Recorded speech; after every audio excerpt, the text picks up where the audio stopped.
Breaking news చూస్తున్నారు. America అధ్యక్షుడు Donald Trump మరో సంచలన నిర్ణయం తీసుకున్నాడు.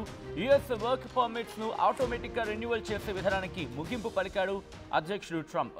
ఈ మేరకు హోమ్ ల్యాండ్ సెక్యూరిటీ ఒక ప్రకటన విడుదల చేసింది. వేలాది మంది భారతీయులు ఉద్యోగాలు కోల్పోయే ఛాన్స్ ఉందా? ప్రస్తుతం దీనికి సంబంధించి చర్చ జరుగుతుంటోంది. ఎందుకంటే ఇవాల్టి నుంచి అమల్లోకి రాబోతోంది ఈ నిబంధన. బైడెన్ సర్కారులో వర్క్ పర్మిట్ కాలపరిమితి ముగిసిన తర్వాత 540 రోజుల వరకు అమెరికాలో ఉద్యోగం చేసుకునే వెసులుబాటు ఉండేది. అయితే ఈ విధానానికి స్వస్తి పలుకుతూ ట్రంప్ సర్కార్ కొత్త రూల్స్ తీసుకొచ్చింది. వర్క్ పర్మిట్స్ను పొడిగించుకునేందుకు ముందుగానే దరఖాస్తు చేసుకోవాలని సూచించింది. వర్క్ పర్మిట్ ముగియడానికి 180 రోజుల ముందే దరఖాస్తు చేసుకోవాలని USCIS సూచించింది. ఒకసారి ఆ నోట్ని మీరు చూడడం జరుగుతోంది RTV స్క్రీన్ మీద. చాలా లెంథీయస్గానే ఉందని చెప్పుకోవాలి. ఒక్కసారి ఆ సబ్జెక్ట్ గురించి మాట్లాడుకున్న సందర్భంలో డీటెయిల్గా మాట్లాడుకునే ప్రయత్నం చేస్తే కనుక కొద్దిసేపటి క్రితం ఇటు అమెరికా అధ్యక్షుడు డొనాల్డ్ ట్రంప్ ఈ ప్రకటనను రిలీజ్ చేయడం జరిగింది. అమెరికా ఇప్పుడు కొత్త నిర్ణయం తీసుకుందనే చెప్పుకోవాలి. అఫ్కోర్స్ ఇది కొత్త నిర్ణయంగా భావించవచ్చు. ఎందుకంటే ఇప్పటి నుంచి auto extended employment authorization documents అనేవి auto extended employment authorization documents అంటే EAD అంటూ ఉంటారు. ఇవి రెన్యువల్కి సంబంధించి అక్టోబర్ 30 అంటే ఈరోజు అంటే అక్కడి కాలమాన ప్రకారం మనకి ఆల్రెడీ ఈరోజు 30th, బట్ వాళ్ళకి సంబంధించి ఉంది కాబట్టి ఆ 30th అక్టోబర్కి సంబంధించి 30th అక్టోబర్ కావచ్చు, 30th అక్టోబర్ తర్వాత ఈ ఆటో ఎక్స్టెండెడ్ EAD అంటే ఎంప్లాయ్మెంట్ ఆథరైజేషన్ డాక్యుమెంట్స్ అనేవి ఇక చెల్లదు అనేది చెప్పుకొస్తోంది అమెరికా. మరి ముఖ్యంగా బైడెన్ ఎరాలో ఉన్న పాలసీకి సంబంధించి వాటిని ప్రస్తుతం కరెక్షన్ చేస్తున్నట్టు లేకపోతే వాటిలో మార్పులు చేస్తున్నట్టు చెప్పుకొచ్చిన సందర్భం. ఈ కొత్త రూల్స్ ఏం చెప్తాయంటే కనుక పబ్లిక్ సేఫ్టీ అలాగే నేషనల్ సెక్యూరిటీ దృష్ట్యా ఈ నిర్ణయం తీసుకున్నట్టుగా అమెరికా చెప్పుకొస్తోంది. కొద్దిసేపటి క్రితం అంశానికి సంబంధించి అనౌన్స్మెంట్ ఇచ్చింది. ఏముంటుందంటే కనుక వేలాది మంది ఫారెన్ ఎంప్లాయీస్ మీద ఇది ఇంపాక్ట్ చూపించబోతోందని అనుకోవడంలో ఎటువంటి అతిశక్తి లేదు. ముఖ్యంగా భారతీయుల మీద ఇది ఇంపాక్ట్ చూపించే అవకాశం ఉంది. ఎందుకంటే ఎక్కువ మంది వర్క్ ఫోర్స్ అనేది భారత్ నుంచి వెళ్తున్న సందర్భం ఉంది. కాబట్టి ఇప్పుడు ట్రంప్ తీసుకున్న నిర్ణయం ఇది భారతీయుల మీద ఇంపాక్ట్ చూపించబోతుందండల్లో ఎటువంటి అతిశక్తి లేదు. అయితే ఆ డిపార్ట్మెంట్ ఏం చెప్తోంది? Aliens who file to renew their EAD on or after 30th October 2025 will no longer receive an automatic extension of their EAD.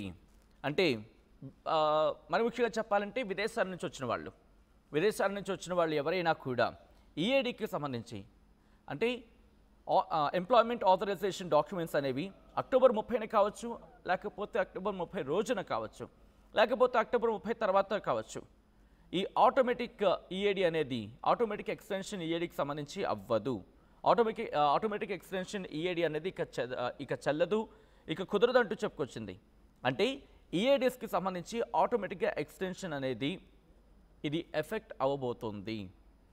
ఎందుకంటే అక్టోబర్ 30కి సంబంధించి అక్టోబర్ 30 కన్నా ముందు అంటే నిన్నటి వరకు కావచ్చు, మొన్నటి వరకు కావచ్చు, మొన్నటి వరకు చేస్తున్న ఆ ప్రాసెస్కి సంబంధించి మాట్లాడుకునే క్రమంలో అప్పుడు జరిగే అవకాశం ఉంది. వాటి మీద ఎటువంటి ఇంపాక్ట్ చూపించదు అనేది ఇక్కడ క్లియర్ కట్గా మనకు అర్థమవుతోంది.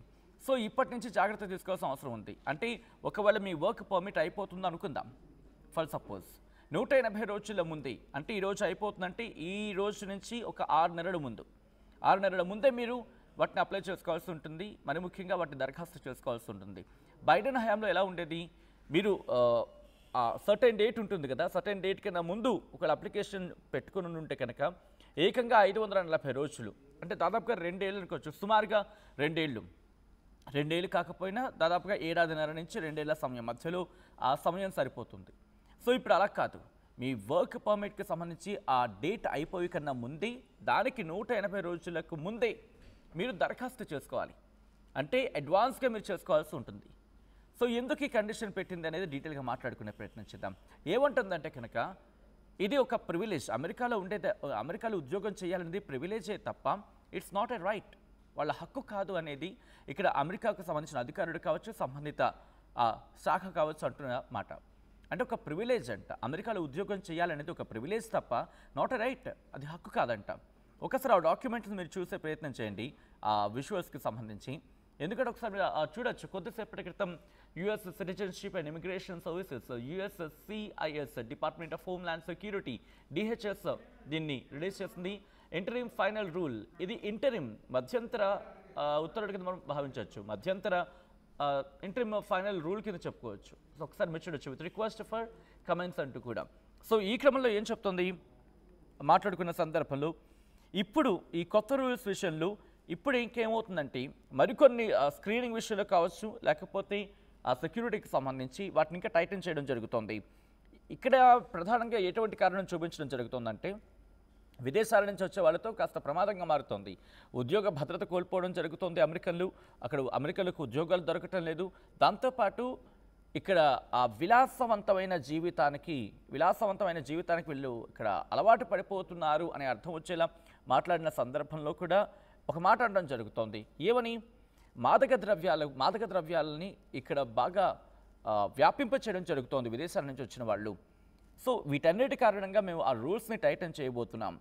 దాంతోపాటు ఇంకేమంటున్నారు, ఇక్కడ ఉండడం ఒక ప్రివిలేజ్ తప్ప అది హక్కు కాదు విదేశాల నుంచి వచ్చే వాళ్ళకంటూ చెప్పడం ప్రస్తుతం ఇది కాస్త సంచలనంగా మారిందని చెప్పుకోవాలి.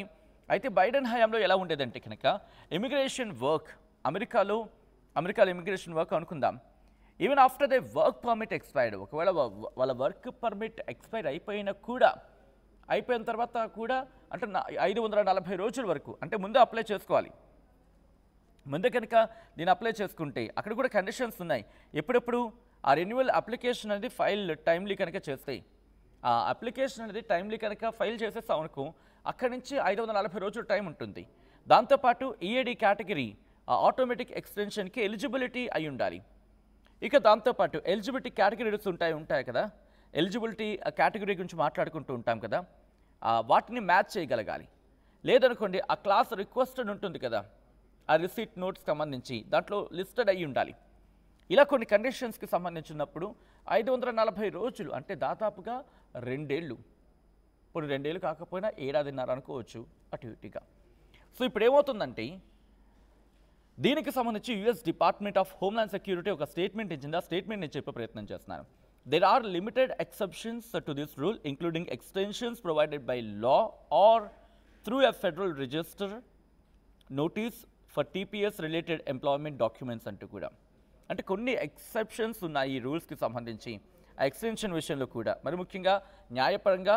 దాంతోపాటు ఫెడరల్ రిజిస్టర్ నోటీస్ ఆ టీపీఎస్ రిలేటెడ్ ఎంప్లాయ్మెంట్ డాక్యుమెంట్స్ సంబంధించి ఇటువంటి సందర్భాల్లో కొన్ని ఎక్సెప్షన్స్ ఉన్నాయని చెప్పి ఇక్కడ US department of homeland security చెప్పుకొస్తోంది. ఇంకా ఏముంటుంది, యుఎస్ గవర్నమెంట్కి సంబంధించి ఈ రూల్ని తీసుకురావడం వెనకాల మైగ్రెంట్ వర్కర్స్ విషయంలో మాకు ఇబ్బంది అవుతుంది. US citizenship and immigration services ఇక్కడ ఏముంటుందంటే deter fraud and detect alien with potentiality harmful intent. నేను ముందే చెప్పాను, మీకు గుర్తుందా? అదే పాయింట్ ఇక్కడ కోట్ చేయడం జరుగుతోంది. US citizenship and immigration services USCIS ఏముంటుందంటే ఆ ఫ్రాడ్ని డిటర్ చేయడం, దాంతోపాటు ఈ హార్మ్ఫుల్ ఇంటెంట్ అంటే హానికారకం అనుకుంటారు కదా, హానికారకం కూడా కాదు, ఎగ్జాక్ట్గా చెప్పాలంటే ప్రమాదకరమైన ఏలియన్స్ అంటే ఎగ్జాక్ట్గా ఏలియన్స్ అంటే పైనుంచి వచ్చే వాళ్ళని అర్థం కాదు, ఇక్కడ వేరే కింద మనం మాట్లాడుకోవచ్చు. అంటే విదేశాల నుంచి వచ్చిన వాళ్ళు కావచ్చు, లేకపోతే వేరే ప్రాంతాల నుంచి వచ్చిన వారు. సో ఇలా అమెరికన్లు కాకుండా వేరే వాళ్ళ గురించి ఇక్కడ సంబోధిస్తూ ఇలా బయట నుంచి వచ్చే వాళ్ళతో మాకు ప్రమాదకరంగా మారుతోంది, ఆ ఫ్రాడ్స్ని మేము డీల్ చేయడానికి, డిటర్ చేయడానికి మాకు ఇది ఉపయోగపడుతుందని చెప్పుకొస్తోంది. ఇంకా ఏమంటుందంటే దీని ఒక కామన్ సెన్స్ అంటోంది. ఇది ఎవరంటున్నారో తెలుసా? ఏదైతే యుఎస్ సిటిజన్షిప్ అండ్ ఇమిగ్రేషన్ సర్వీసెస్కి సంబంధించిన డైరెక్టర్ ఉన్నారో ఆయన పేరు జోసెఫ్ ఎడ్లో. ఆయన ఏమంటున్నారంటే ఇదొక కామన్ సెన్స్, ఈ అడుగు ఒక కామన్ సెన్స్ అంటున్నారు ఆయన. దాంతోపాటు అమెరికాలో వర్క్ చేయడం అనేది ప్రివిలేజ్, నాట్ ఏ రైట్. ఎంత పెద్ద మాట ఇది! ఆ దేశంలో పనిచేయడం ప్రివిలేజ్ అంట, హక్కు కాదట. బట్ వీళ్ళకి విదేశాల నుంచి వచ్చేవాళ్ళు కావాలి, అంతేకాని ఇదొక ఏనాడు విశేష అధికారం తప్ప వాళ్ళకి హక్కు కాదంటది. ఎంత దుర్మార్గం అది! విదేశాల నుంచి వచ్చేవాళ్ళు, విదేశాల నుంచి వచ్చే వర్క్ ఫోర్స్ వీళ్ళకి కావాలి, కానీ వాళ్ళకి అక్కడ హక్కు కల్పించడంలో వైఫల్యం చెందుతున్న పరిస్థితి అంటూ కూడా చర్చ జరుగుతున్న క్రమం. ఇప్పటికే H1B వీసా విషయంలో ఏం జరుగుతుందో చూసాం. H1B వీసా విషయంలో ఏకంగా 88 లక్షలు, అంటే ఒక అటు ఇటుగా ₹1 కోటి అనుకుందాం, ₹1 కోటి ఇస్తే ఇచ్చేస్తామని టైప్లో మాట్లాడుతున్నారు. మరి అక్కడ అవసరం లేదా? అక్కడ సెక్యూరిటీ గాలికి వదిలేస్తున్నారా? అక్కడ సెక్యూరిటీ లేదా? అక్కడ ప్రమాదకరం లేదా? వాడు ఎలాంటి వాడని చేస్తారా? ఇటువంటి క్వశ్చన్స్ రైజ్ అవుతూ ఉంటాయి. ట్రంప్ ఏం చేయబోతున్నాడు? ట్రంప్ వ్యవహారం ఎలా ఉండబోతోంది?